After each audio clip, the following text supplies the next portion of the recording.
안녕하세요. 반갑습니다.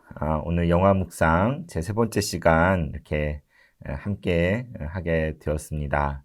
한 주간 잘 지내셨나요? 이렇게 강의를 보시고 또 링크된 영화를 보시는 게 좀 익숙하지 않은 분들도 계신 것 같아요. 참 주위의 도움을 좀 받으셔서라도 이렇게 좀 그걸 직접 보시고 또 같이 나눌 수 있으면 좋겠다는 생각이 듭니다. 우리 영화 묵상 지난 시간들을 돌이켜보면 첫 시간에 우리 애니메이션 장지온우의 나무를 심는 사람이라는 것을 함께 나누었습니다. 여러분 보시면서 많은 것들을 느끼시고 했을 것 같은데요. 한 사람의 묵묵한 그 헌신이 정말 죽어가는 산과 또 마을과 사람들을 어떻게 되살릴 수 있는가 그런 것을 우리가 볼 수 있었습니다. 그걸 보면서 참 그리스도인의 삶의 자세가 어때야 할 것인가 그리고 어떠한 지향점을 가지고 우리가 이 시대를 살아가야 될지 생각해 볼 수 있는 좋은 애니메이션이었던 것 같습니다. 지난 시간 두 번째 시간에 이런 질문으로 시작했지요. 한 편의 영화 안에 은혜라는 것을 담을 수가 있는지, 은혜를 어떻게 표현할 수가 있을까 했는데, 우리가 지난 시간 이자크 디네센의 바베트의 만찬이라는 영화를 같이 나누었습니다. 참 한 주간 그 영화를 찾아보시고 하시느라 많이 애쓰신 것 같아요. 근데 보시면서 많이 느끼셨겠지만, 참 이 영화를 통해서 하나님의 은혜가 어떠한 것인지, 얼마나 무한한 것인지 깨닫게 해주는 좋은 영화인 것 같습니다. 지금 이 순간 코로나나 여러 가지 상황들로 인해 어려운 우리의 삶 가운데서도 우리가 살아 숨쉬는 이 모든 것 가운데 하나님의 놀라운 은혜가 있다는 것을 깨닫게 되는 것 같아요. 그래서 우리는 삶 속에서 항상 하나님의 그 은혜를 깨달아야 하고 또 그 은혜를 다른 사람들에게 나누어 주고 또 끼쳐야 된다고 생각이 됩니다. 세상에서 말하는 성공이나 부의 추구 같은 것은 어쩌면 우리를 눈멀게 하고 귀멀게 하는 것일지도 모르겠어요. 우리가 많은 돈을 벌진 못해도 큰 성공을 이루진 못하였어도 하나님 부름받은 곳에서 하나님 은혜 가운데 살아가는 우리 모두가 되었으면 좋겠습니다. 이제 오늘 영화 묵상 세 번째 시간 3강의 제목은 영화 속의 성경 내러티브인데요. 오늘 질문은 이렇게 시작합니다. 두 번째 질문 보면, 영화 속의 성경의 이야기를 어떻게 풀어낼 수 있을까? 한 편의 영화 가운데 성경이 말하고 있는 그 스토리, 그 이야기들을 어떻게 담아내고 풀어낼 수 있을까? 이런 질문으로 시작을 하는데, 제 재수 시절의 에피소드를 하나 말씀드리고 싶어요. 제가 종로학원에 다니면서 종로 기숙사라는 곳에서 먹고 자고 했었습니다. 서울역 근처에 있는데요. 그래서 참 재수생이어서 마음이 가난한 그런 시절이었는데, 아마 명절 때였던 것 같아요. 명절이 돼도 이렇게 집에 가지 못하고 이렇게 기숙사에 남아있고 했는데요. 로비를 지나가는데, 이렇게 로비의 한쪽에 TV가 있고 휴게실이 있는데, 친구들이 이렇게 TV를 보고 있더라고요. 그런데 거기에서 무슨 만화 같은 걸 하고 있었어요. 명작 만화 같은 그런 만화를 명절이어서 그런지 하고 있었는데, 지나가다가 이렇게 중간부터 이렇게 보기 시작했거든요. 근데 거기에, 만화인데, 거기에 북극마녀 막 이렇게 나오고, 또 웬 어린 아이들이 이렇게 나오고, 그러면서 황금빛 사자가 오면 봄이 올 거라는 그런 이야기들이 이렇게 전개되는 거예요. 그러면서 그래서 저도 지나가다 이게 무슨 만화지 하고 이렇게 보는데 북극 마녀가 다스리는 그 세상에 사자가 올 거라고 사자가 오면 다시 행복하게 변화될 거라고 그런 내용인데 그런데 정말 황금빛 나는 어마어마한 사자가 등장을 하는 거예요. 그리고 모든 상황들이 변화되는 그런 정말 기가 막힌 그런 만화를 보다가 전 무릎을 탁 쳤습니다. 아니 저게 뭐야? 완전 성경이잖아. 저거 성경이야 성경. 이렇게 당시에는 그냥 공중파 TV 방송이었는데요. 근데 그 만화가 제가 보기엔 성경 그대로인 거예요. 그래서 어떻게 성경을 이야기하는 그런 만화를 이렇게 TV에서 이렇게 방영을 하고 있을까 너무나 깜짝 놀랐었거든요. 그러고는 이제 세월이 흘렀는데 훗날 이제 그 만화가 뭐지? 그 만화가 뭐지?라고 이제 제목도 모르고 이제 그랬었는데 훗날 다른 책을 읽는데 필립 얀시의 책이었어요. 그때도 책을 이렇게 읽어가는 가운데 갑자기 C.S. 루이스의 사자 마녀 옷장 이야기라는 그 책을 소개를 하더라고요. 그러면서 거기에 나오는 황금빛 사자 아슬란은 예수님을 상징하는데 이렇게 딱 책에 나오는 거예요. 제가 얼마나 반가웠겠습니까? 얼마나 놀랍고 내가 본 게 맞구나. 내가 그 만화를 보면서 저건 성경이다 했는데 이 책에서 거기 그 책을 이야기하면서 거기 나오는 사자가 바로 예수님을 상징한다고 이렇게 이야기하는 걸 보고 저는 너무 이렇게 감격적이고 이렇게 너무 반가웠었던 것 같습니다. 그럼 그렇지. 그게 바로 그거였구나라는 것도 이렇게 생각이 드는데요. 그래서 이제 그 책을 제가 찾아봤겠죠. 그 후에 이제 책을 찾아보면서 나니아 연대기 이렇게 사자 마녀 옷장 이야기 당시에 생명의 말씀사에 있는 이 책을 사서 또 제가 읽었습니다. 환타지 동화예요. 이렇게 요즘에는 이제 시공 주니어에서 이렇게 그 나니아 연대기 시리즈로 이렇게 책들이 이렇게 잘 나와 있기도 하고 그런데요. 이 사자 마녀 옷장 이야기는 이미 읽어보신 분들도 계실 것 같고 아는 분들도 계실 텐데 C.S. 루이스가 잉클링 클럽 그러니까 친구들끼리 모여서 책을 읽고 또 글을 쓰면서 같이 나누는 그 모임이 있었는데 거기 활동을 하는 가운데 쓴 책이 바로 이 나니아 연대기이고 사자 마녀 옷장 이야기입니다. 같이 동시대 활동했던 사람이 톨킨 반지의 제왕을 쓴 톨킨도 같이 멤버였는데요.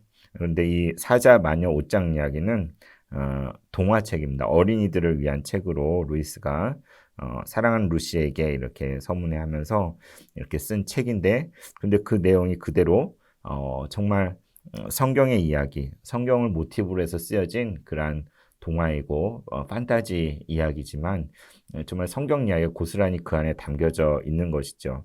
전 지금도 그 장면 잊을 수가 없는 게 이 사자가 그 아이 중에 한 명을 대신해서 죽임을 당해요. 이렇게 그 약속된 장소로 가서 모든 털을 다 밀려지고 이렇게 정말 힘없는 모습 칼에 찔려서 이렇게 사자가 죽게 되거든요. 그 여자아이들이 가서 숨어서 그걸 보고 막 울어요. 그리고 이제 북극 마녀는 정말 이제 우리가 이겼다 하고 이제 막 나머지를 쳐부수러 가자 하고 떠나고 정말 그 풍성한 갈기가 다 깎여진 그 사자가 그 앙상한 몰골로 이렇게 쓰러진 채 있으니까 여자아이들이 달려와서 막 엉엉엉 하고 울거든요. 그런데 갑자기 우르릉 쾅쾅 하더니 번쩍 하고는 사자가 살아났어요. 쥐들이 와서 이제 그 전에 이제 묶었던 밧줄을 다 쏠아서 이렇게 밧줄이 없어지고 했는데 사자가 다시 살아난 거예요. 여자아이들이 너무 깜짝 놀랐어요. 근데 사자가 아슬란 하고 달려가면 펄쩍 뛰어가지고 저만큼 뒤에 툭 내려와요. 그러면 그 옆에 꽃이 막 펴요.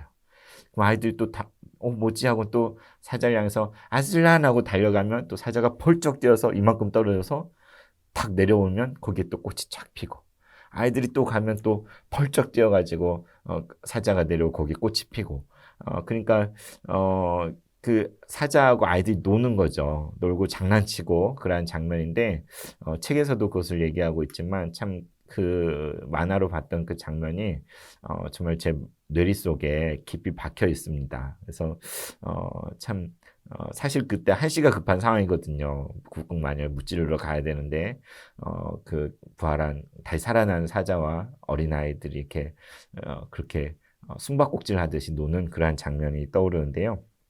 아니나 다를까 이 사자 마녀 옷장 이야기가 영화화로 됐습니다. 2005년에 나니아 연대기 사자 마녀 옷 그리고 옷장이라는 제목으로 그 개봉이 됐거든요. 근데 그 이전에 톨킨의 그 반지의 제왕이 이제 영화화 돼가지고 어마어마한 이제 세계적인 센세이션을 일으켜 흥행몰이를 했잖아요.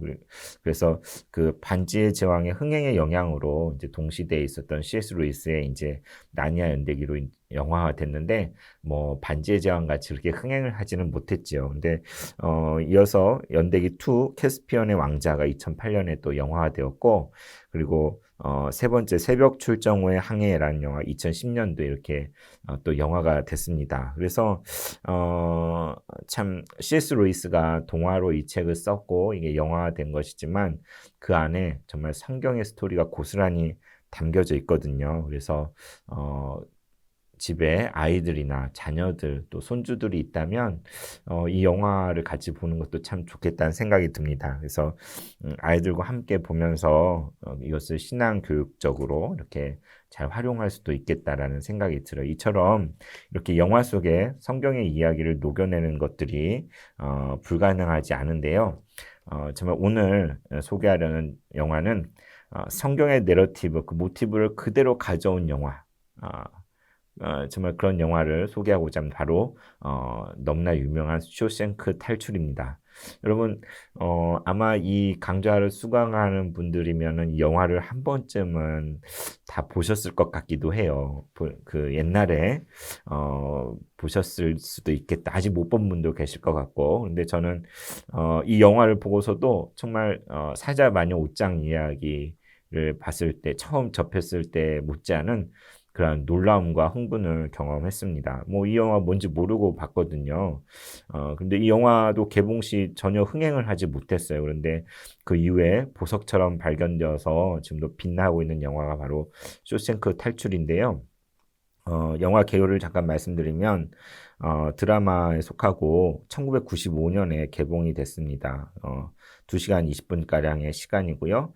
감독은 프랭크 다라본트라는 감독과, 그리고 이 쇼생크 탈출의 원작은 스티븐 킹이라는 작가입니다. 이 프랭크 다라본트와 스티븐 킹의 콤비를 이루어서 이 쇼생크 탈출, 그리고 다음 시간에 나눌 그린마일, 그리고 미스트라는 영화까지 이렇게 같이 짝을 이루어서 작품을 많이 했다고 그러는데, 그래서 여기 출연을 보면 팀 로빈스, 혹시 아시는지 모르겠는데 팀 로빈스, 앤디 듀프레인 역할로 나왔는데요.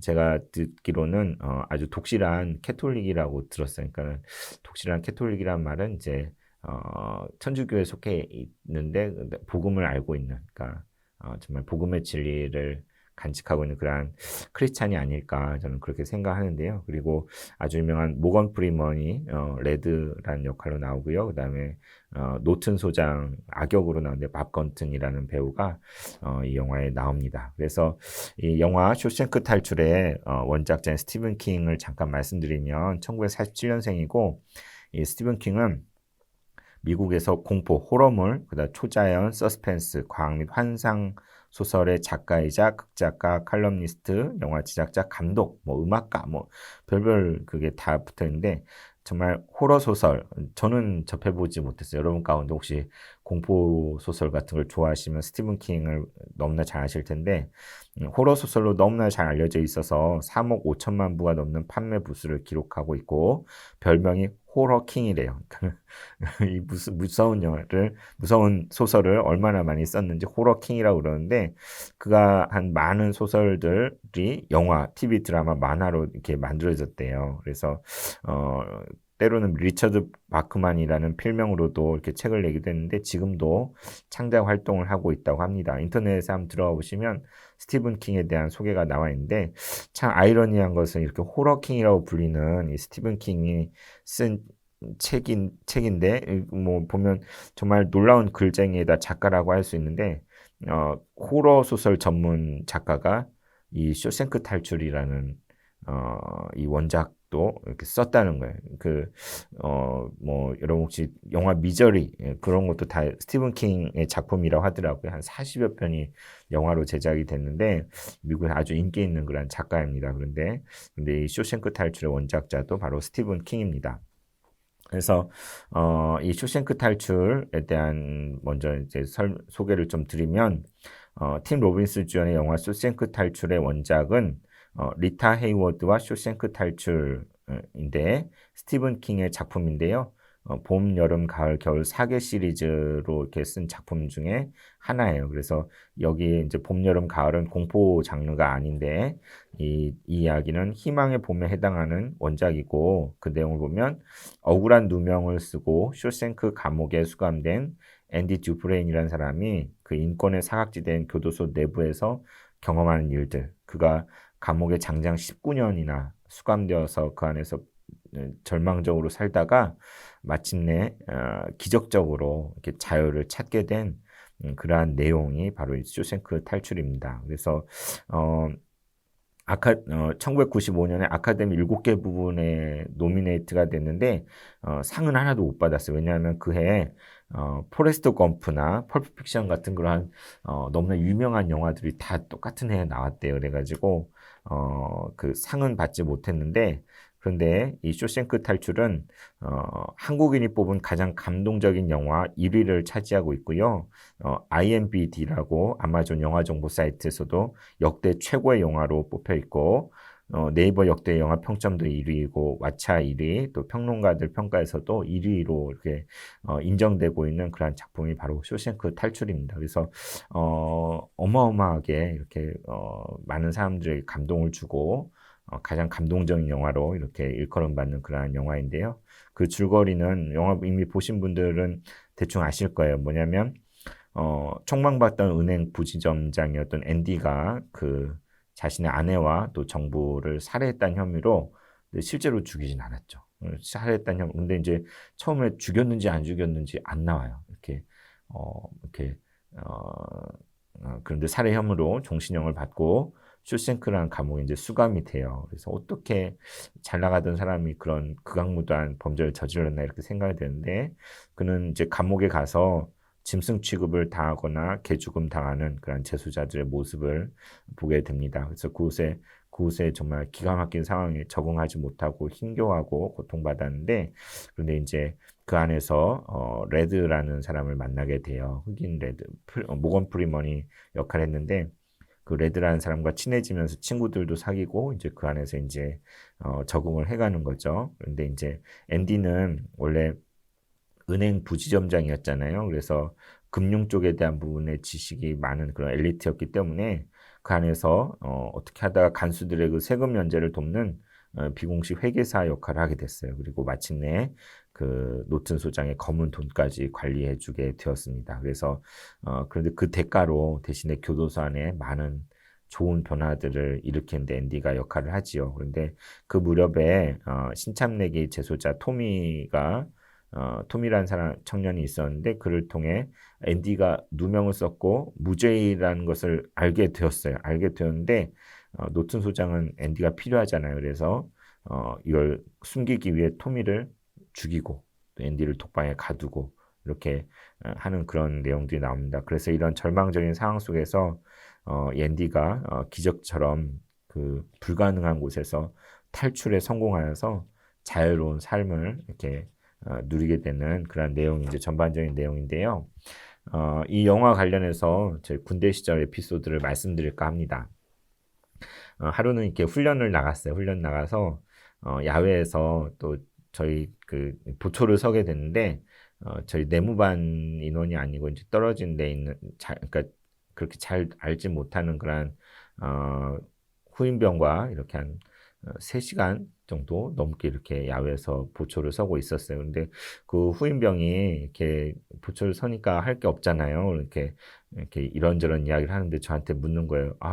혹시 영화 좋아하십니까? 하고 묻는 거였어. 그러면서 전 참 영화를 좋아하는데 제가 정말 좋아하는 영화가 있다고 뭐냐고 하니까 쇼생크 탈출이라는 영화를 너무나 좋아한다는 거예요. 그 영화를 보고 너무 감동을 받아서 지금까지 10번도 더 봤다고 그 친구가 그렇게 얘기를 하더라고요. 근데 그 친구는 크리스찬이 아니었어요. 이렇게 믿음과 상관없는 친구였는데 이 영화 자기의 가장 정말 너무나 인생 영화라고 하면서 그렇게 이야기하길래 제가 그랬죠.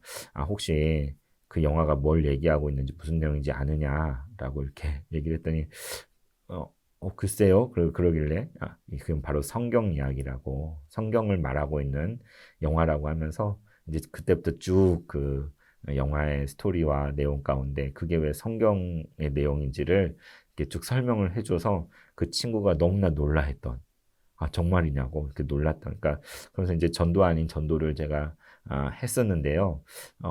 그래서 참 이렇게 이 성경의 이야기가 그 안에 고스란히 담겨져 있는데 알아채지 못해요. 이렇게 신앙이 없는 사람 알아채지 못하는데, 그런데 그 스토리 안에 너무나 빠져들고 감동을 경험하고 정말 그 정말 중요한 무언가 있다는 걸 이렇게 느낀다는 거죠. 그런데 그걸 그 가운데 정말 성경의 그런 스토리들이 그 안에 있다는 것도 우리가 이렇게 잘 이야기해 줄 수 있다면 참 또 다른 차원의 이렇게 하나님 말씀을 나누고 또 소개할 수 있는 그런 기회가 될 수 있겠다는 생각이 듭니다. 여러분 어떠셨습니까? 쇼생크 탈출 볼 때 이게 성경이다라는 걸 생각이 드셨나요? 혹시 그런 분이 계실지도 모르겠어요. 근데 먼저 말씀드리면, 자, 스티븐 킹이 이제 쇼생크 탈출한 이 소설을 쓰고 영화가 됐는데, 이 원제가 쇼생크 리뎀션. 네, 리뎀션이라는 단어가 뭐냐면 구속이라는 단어예요. 탈출 뭐 이런 단어가 아니라 구속. 그러니까 거의 영어를 쓰는 세계에서 이렇게 성경적인 용어로 자리매김하고 있는, 성경에만 거의 이렇게 독보적으로 나오는, 그 외에는 별로 쓰이지 않는 단어가 이 리뎀션이라는 단어인데, 이 쇼생크 탈출이라는 제목 자체에 쇼생크 리뎀션이 원제입니다. 우리는 말로는 쇼생크 탈출 이렇게 했는데요. 그 리뎀션이라는 단어를 사용을 했어요. 그래서 자 이제 그 쇼생크 탈출 영화 속의 내러티브 그를 보면서 그 영화의 설정이 정말 성경의 스토리하고 일치하는가 그걸 이제 확인을 해봤으면 좋겠는데, 첫 번째로 앤디 듀프레인이 주인공이죠. 그는 아내와 정부를 살해했다는 죄목으로 감옥에 갇히게 되었습니다. 그러나 그는 사실 그 죄를 저지르지 않았어요. 아내가 자기를 배신했다는 것을 알았어요. 그 비 오는 날 술병을 마시면서 권총을 가지고 차에 타고 있는데, 정말 그만큼 정말 그 배신감에 사랑의 배신감에 치를 떠는 그러한 장면이 나오긴 하는데, 그러나 그가 살인을 처음에는 저지른지 안 저지른지 몰라요. 그런데 그는 안 저질렀다고 그래요. 그리고 실제로 그는 아내를 죽이지 않았어요. 그런데 그는 1급 살인죄로 어, 살인범이 되어서 이 감옥에 갇히게 된 것입니다. 그러니까 죄가 없는데 억울하게 감옥에 갇힌 거예요. 앤디 듀프레인이 그런 인물이죠. 그래서 그가 감옥에 죄가 없이 감옥에 갇혔는데, 그 감옥은 쇼생크 감옥은 노튼이라는 소장이 거의 자기 왕국처럼 지배하고 있는 그러한 곳이죠. 마음대로 재소자들을 부려먹고 학대하고, 앤디가 처음 감옥에 온 날부터 어떤 동료 재소자 그냥 간수들한테 맞아 죽었어요, 그냥.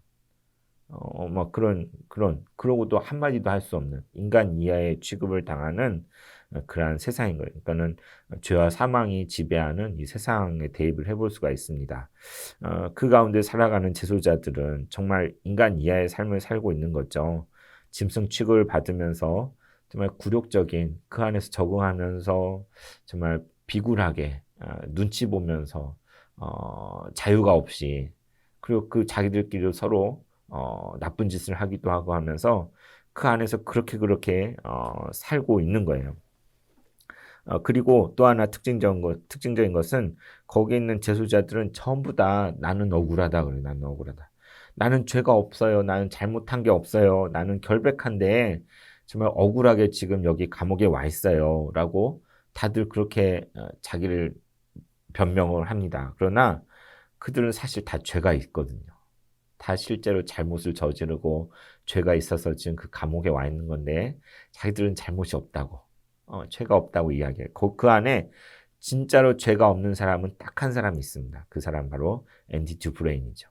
정말 죄를 저지르지 않았는데 죄인 취급을 받고 그 감옥에 갇혀 있는 사람은 앤디 듀프레인 한 사람인 것입니다. 우리 예수님께서 죄가 없으신 분이시잖아요. 하나님의 아들이시잖아요. 그런데 인간의 몸을 입고 죄가 지배하고 있는, 죄와 사망이 다스리고 있는 이 세상 가운데 우리와 똑같은 모습으로 예수님께서 이 땅에 오셨습니다.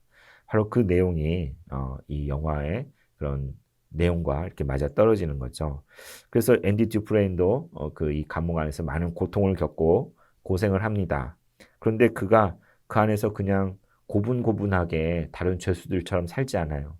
그 안에서 몸부림치고 뭔가 살아있다는 것, 정말 뭔가 삶을 어, 그냥 죄인으로서 그냥 절망 가운데 사는 게 아니라 다른 모습으로 살고 그 가운데 희망이라는 것을 가져다는 그런 역할을 듀프레인이 합니다.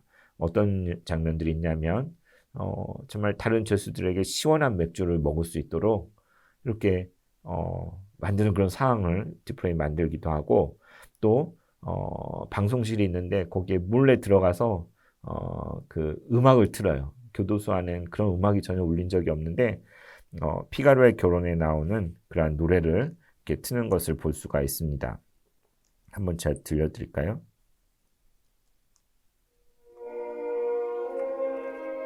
교도소 안에 일하는 사람들에게 그 안에 갇혀있는 사람들에게 이런 소리가 마치 하늘에서 천사들이 내려와 노래하는 것처럼 울려 퍼지고 있는 거예요. 이 피가로의 결혼의 그 곡은 저녁 산들바람은 부드럽게라는 노래인데 정말 바깥의 공기가 이 감옥 안을 가득 채우는 그러한 역할을 듀프레인이 합니다. 이것 때문에 또 정말 그 고생을 하고 또 다시 막 독방에 갇히고 하는 그런 일도 겪는데요.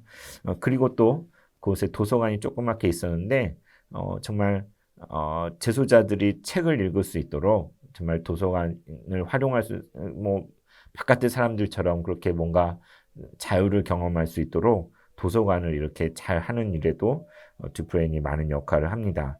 그래서 이 앤디의 역할로 인해서 교도소가 조금은 살만한 곳으로 정말 좀 인간다운 그런 모습으로 이렇게 변화돼가는 것들을 이렇게 보게 됩니다.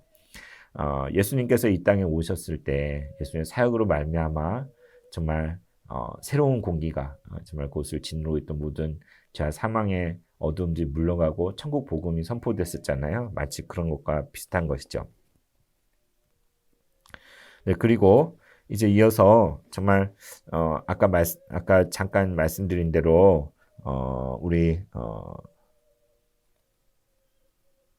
네, 토미라는 친구가 이렇게 내가 들었는데 그 아내와 정부를 죽인 사람은 다른 사람이다라는 것들을 이야기했을 때 그가 무참하게 그냥 살해를 당하잖아요. 어쩌면 세례 요한의 역할로도 볼 수가 있을 것 같고 그런데 아무튼 그 모든 과정을 겪으면서 앤디도 지쳐가고 거의 절망적으로 마치 삶을 포기하는 것처럼 그런 모습이 됩니다. 곁에서 지켜보는 레드가 걱정을 하지요. 그런데 근데 앤디가 너무 걱정스러운 거예요. 이렇게 레드는 앤디가 스스로 목숨을 끊을까봐 걱정스러워했는데 그 밤이 지나고 났을 때 아침 정문하는데 앤디가 감쪽같이 사라져 버린 거죠. 어떤 일이 있었냐? 그 밤에 그가 이제까지 조그만 손도끼로 만든 굴이 있었어요. 그 굴을 탈출구를 통해서 그가 탈출을 하고 정말 자유의 몸이 되어서 이렇게 나가는 그런 엄청난 반전이 영화 가운데 나타납니다. 그러면서 노튼 소장이 되게 신앙인으로 보여요. 이렇게 이렇게 성경책을 이렇게 간직하고 거기에 여기에 구원의 길이 있었소라는 메모와 함께 성경을 딱 펼치니까 엑소더스, 그러니까 출애굽기가 있는 그 성경 옆에 성경을 이렇게 손도끼 모양으로 파서 이렇게 거기에 도끼를 감추었던 그 성경책을 나중에 노튼 소장이 발견하거든요. 거기에 엑소더스, 출애굽 거기에 이렇게 매칭이 돼서 나오는 거예요. 이게 아주 의도적인 거죠. 그리고 그 노튼 교도소장은 그동안의 모든 악행과 잘못된 걸로 인해서 이제 경찰이 찾아오고 그를 잡으러 왔을 때 그 방의 액자에는 최후의 심판에 대한 그러한 글귀가 쓰여져 있었어요. 그런데 마지막에 권총으로 자살을 합니다. 마치 예수님이 죽으시고 부활하신 후에 사단이 패배하고 멸망하는 그런 모습을 노튼 소장을 통해 볼 수가 있죠. 그래서 노튼 소장이 죽은 이후에 그 교도소가 이제 아주 변했어요. 정말 보다 인격적이 되고 재소자들이 살만한 곳으로 이렇게 변화되는 것을 보게 되는. 그런데 앤디가 없잖아요. 그래서 여전히 허전함을 레드는 여전히 그 앤디가 없는 그 허전함을 느끼고 있었는데 근데 또 하나 스토리는 뭐냐면 레드는 거의 뭐 3, 40년 계속 감옥에서 인생을 살고 있는 젊을 때 들어와가지고 그렇게 있었는데 그게 한 10년마다 한 번씩 가석방 가능한지 여부를 심사하는 심사가 있었어요. 그때마다 레드는 정말 말끔하게 차려입고 단정하게 가서 이야기하면 저는 이제 바깥 세상에 나가 살 준비가 다 되었습니다. 저는 괜찮습니다라고 이렇게 아주 어필을 하는데 그때마다 도장은 리젝트예요. 거부.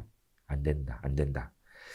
그런데 이제 앤디도 떠나고 레드가 또 때가 돌아와서 가석방 심사를 받는 날이 되었습니다. 레드는 그 자리에서 가서 그런 얘기를 해요. 나는 아무 관심도 없다고. 당신들 뭐 도장 찍으면 그만이겠지만 한 가지 후회하는 것은 내가 그 옛날로 돌아가서 청년이었던 나를 만난다면 제발 그러지 말라고 말렸을 거라고 그런 이야기를 그러니까 자기가 죄인이라는 것을 스스로 인정을 하는 것이죠. 그때에 가석방 허가 도장이 딱 찍혀요. 놀랍지 않습니까? 그 감옥에서 나오는 방법이 뭐냐? 나는 잘못이 없어요. 나는 결백해요. 또는 나는 이제 깨끗해서 세상에 사회에 나가서 얼마든지 이렇게 정상 시민으로 잘 살 수 있어요라고 어필하면 리젝트 당해요. 거절당해요. 그런데 나는 정말 내가 죄인인 거를 후회합니다. 난 죄인이었습니다. 그것을 인정하고 고백을 할 때 액셉트가 되는 거예요. 인정이 되는 거예요. 그러니까 자신이 죄인임을 인정하는 것이 그 감옥을 나오는 그런 비결인데 그걸 몰랐던 거죠. 그래서 레드는 이제 일반 사회에 나와서 이제 일도 하고 그러는데 나이도 들었죠. 뭐 세상이 그동안 엄청나게 바뀌었죠. 사회 부적응자로 정말 그러한 삶을 삽니다. 이렇게 화장실 갈 때도 이렇게 허락받고 이렇게 가던 그런 죄인이었는데 재소자였는데 바깥에는 모든 게 어색한 거예요. 그런데 여기 보면 중요한 단어들이 나와요. promise, 약속. 앤디와 했던 그 약속을 기억하는 거예요. 그리고 freedom, 자유라는 거예요. 그리고 I hope, 희망, 소망이죠, 소망. 나는 소망을 따라가기로 했다. 레드가 여전히 그 이제 나가서도 보호 관찰하는 그러한 상황이 있었지만 그 마지막으로 앤디와의 약속을 따라서 여행을 떠나고 그가 그를 만나기 위해 출발하는 걸 보게 돼요. 그리고 맨 마지막 장면에 멕시코의 지와타네오 바닷가에서 그 바닷가에 저 멀리 앤디가 혼자 이렇게 보트를 이렇게 닦고 있어요. 그런데 레드가 저쪽에서부터 걸어와요. 그 서로 알아보고는 달려가서 감격적인 재회를 하는 걸로 영화가 끝나는 거예요. 무엇을 의미하겠습니까? 우리가 진짜 천국에 갔을 때 정말 주님과 다시 재회하고 주님을 만나고 그 가운데 다시 함께하는 그것을 고스란히 보여주고 있는 영화인 것이죠. 그래서 그 여기에 마지막 장면에 보면 그 앤디가 감옥에서 빠져나와서 비가 오는 가운데 두 팔을 벌리고 이렇게 자유의 공기를 마시는 그런 장면이 있잖아요. 이것도 십자가의 예수님을 연상하게 하는 그런 장면이라고 할 수가 있습니다. 그러니까 어떻게 보면 이 영화는 한 탈옥범의 이야기. 그러니까 누명을 쏘고 감옥에 들어갔다가 죽을 고생을 하고 어떻게 탈출을 한 탈옥범의 이야기라고 할 수 있는데, 근데 사실은 그것을 다시 꼼꼼히 살펴보면 성경에 나오는 구속사의 이야기, 죄가 없으신 예수님께서 이 세상에 오셔서 죄인인 우리와 함께 하시고 정말 같이 고통당하시고 또 우리에게 천국 복음을 전파하시고 그리고 고난당하셔서 십자가에 달려 죽으시고 다시 부활하시니 그리고 예수님 부활하신 그분을 믿기만 하면 그분 약속하셨잖아요. 그러니까 내가 죄인인 것을 고백하고 인정하고 회개하여서 그 주님께로 나오기만 하면 그 프라미스를 따라서 그분이 주신 자유 가운데 진정한 소망 가운데 우리가 진정한 구원함을 얻고 또 마지막 날에 천국에서 주님과 재회하는 그 이야기가 이 쇼생크 탈출 전체의 이야기인 거예요. 그러니까 말 그대로 성경 이야기인 것이죠. 그래서 여기 보면 희망은 좋은 것이고 소중한 것이죠. 좋은 것은 절대로 사라지지 않아요. 희망이라고 번역했지만 hope, 소망이죠, 소망. 그래서 성경이 말하는 redemption이라는 단어랄지 또는 promise, freedom, hope 이런 단어들이 우리가 신앙에 있어서 아주 중요한 하나님과의 약속, 그리고 주님이 주시는 자유, 참된 자유, 그리고 참 소망을 따라 살아간다는 것. 그런 것들이 이 영화 속에 고스란히 담겨져 있어요. 그래서 저도 그냥 영화를 보다가 이게 그 성경 이야기 제가 억지로 끼워 맞춘 게 아니잖아요. 그죠? 장면들이 여러분 떠오르는 분도 계실 것입니다. 그러니까 뭐 하나, 두 개, 세 개 이렇게 뭐 그런 것들 이렇게 적용할 수 있다면 그럴 수 있겠지만 처음 시작부터 끝까지가 성경 이야기인 거예요. 저는 그렇게 생각합니다. 이 스티븐 킹이 이 쇼생크 탈출이라는 소설을 썼을 때 그가 모티브로 삼은 것은 성경이다. 실제로 성경책이 나오고 성경 구절들이 나오고 성경에 나올 법한 그런 것들이 영화에도 곳곳에서 나오는데 정말 의도적으로 성경의 모티브를 활용하여서 예수님 이야기를 가지고 이 쇼생크 탈출이라는 소설을 썼고 이게 영화된 것이다라고 저는 확신을 합니다. 그래서 참 어떻게 이렇게 한 편의 감동적인 영화 속에 성경의 이야기가, 성경의 내러티브가 잘 녹아 들어갈 수가 있는지 참 그 부분을 우리는 살펴볼 수 있어야 될 것 같아요. 그리고 영화 곳곳에 숨겨져 있는 그 성경의 진리, 그 내러티브들을 우리가 찾아내는, 보화를 캐내는 것처럼 찾아내는 식으로 이 영화를 본다면 정말 더 흥미롭게 우리가 더 새로운 의미로서 이 영화를 접할 수 있는 것 같아요. 그래서 성경 이야기가 주는 그 감동이라는 것이 교회 밖의 사람들, 세상 사람들은 그냥 아유 뭐 잘 모른다고 그러고 그 성경 이야기 성경을 안 읽어봤기 때문에 모르기도 하고 예수님 누군지 잘 모르고 뭘 말하고 있는지도 이렇게 설명하기가 쉽지 않잖아요. 그런데 이 한 편의 영화가 아주 복음의 그 메시지를 성경의 이야기를 고스란히 담고 있다면 그 가운데 사람들이 엄청난 감동을 얻잖아요. 그래서 그런 부분을 믿지 않는 사람들과 함께 나누면서 이 영화 이 영화가 성경이다 이렇게 꼭 얘기 안 하더라도 영화에 이러이런 장면들이 있는데 그걸 보면서 우리 예수님도 이런 분이시고 또 마치 그 주인공처럼 그런 일들을 겪으셨고 또 정말 마지막에 그런 것처럼 다시 믿는 자에게 영생을 주시고 다시 만날 그날이 있다는 그런 것들을 우리가 충분히 이야기할 수 있는 것이죠. 그래서 모르겠어요. 제가 영화를 다 아는 게 아니고 제가 접한 것만 알기 때문에 근데 많은 영화들이 성경의 그런 모티브들을 가지고 와서 영화한 경우가 참 많습니다. 그래서 부분적으로 차용한 것도 스티븐 스필버그 E.T.라는 영화나 매트릭스 이런 영화들 보신 분도 있고 아실 텐데 어떤 장면들이 나와요? 거기 분명히 E.T.가 죽었어요. 거기 주인공이 죽었어요. 그런데 다시 살아나요. 말도 안 되는 얘기잖아요. 죽었다가 다시 살아나요.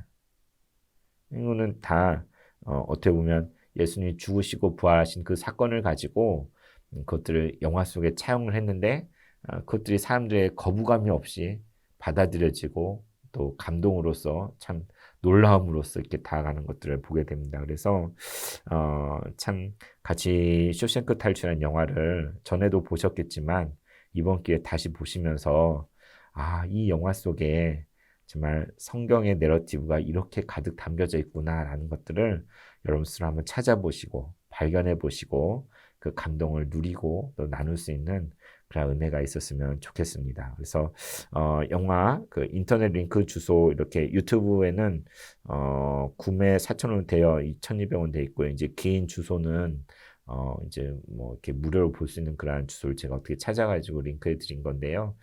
제가 우리 카톡방에도 올려드리고 또 좀 불편하신 분들 있어 개별 문자로도 제가 전송해 드리도록 하겠습니다.